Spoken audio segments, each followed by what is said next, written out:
Co tady děláš, mi zabírat zónu, vymrdanej kreténe? Říkej Viko. Klíče, vy vymrdanci. Říkej Viko. Jsou takový zbytečný kurdy, vole. Říkej Viko. Mrtko nechtěná, zlom si nohu, čuráku. Říkej Viko.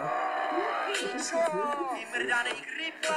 Říkej Viko. Třína vyšlená bylo záměr, netrio, zatímco ty jdeš sola. Půla do záskočila se zóna, koukání na tebe mě poslalo do koma. Bezvědomí, občas ty si mohla respektovat svý soukromí. Nechutný zprávy, asi se tě bojím.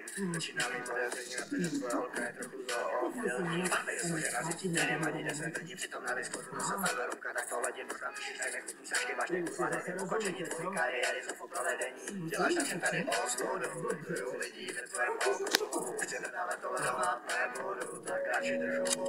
A říkej Viko. Říkej Viko. Říkej Viko. Říkej Viko. Říkej Viko.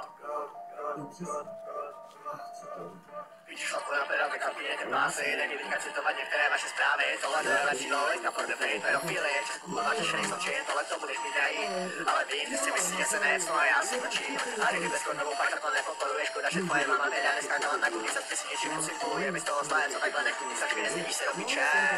Vážně se nestydíš, úplně by se dělal stydět, jakože vážně se nestydíš, já si myslím si, že je čas na to, aby se snad sebou aspoň trošku zamyslel. I kdybych ti to celé zopakoval ještě jednou, tak by ti to bylo zase úplně jedno. Jsi namyšlený a to, že si myslíš, že nejde za ruku s namyšleností zamilovanou cestou.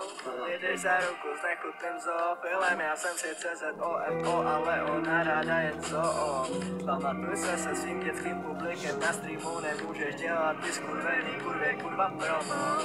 Dám zub za zub, klidně vydám oko za oko, kariéru za kariéru, tak co ty na to? Soudil jsem už podle obalu a měl jsem pravdu, pak jsem si ještě přečet, co jsi za skurvenou sračku. Ke snad každému streamu doneseš flašku, super motivace, děti, porno, no a taky chlastu. Za to, jaký jsi vzor, zasloužil bys facku, zruš si lůvně člena, díky za tvoji dvacku. Kontent není určen pro děti a Discord to samé. Takže říká, že to není určené pro děti, ale děti na to pořád koukají. No ale to je potom jejich volba. Je to jejich volba, to máš pravdu, ale v 8 letech si děti nedokážou uvědomit, co je pro ně špatné a co je pro ně dobré. Na tebe nahlíží jako na vzor a proto všechno, co uděláš, budou chtít dělat taky. Pokud se jim líbíš natolik, že dojdou na tvůj Discord, který je jeden klik od toho, aby se dostali do ruky s pornem a hromady dalších nechutných věcí, s mocí přichází zodpovědnost. Zodpovědnost ty ale zdaleka nemáš. Zamysli se nad tím, jestli bys chtěla, aby tvoje 8leté děti Zamysli se nad tím, jestli by si chtěla, aby tvoje 8leté děti jedním klikem narazilo na černý porno. Zamysli.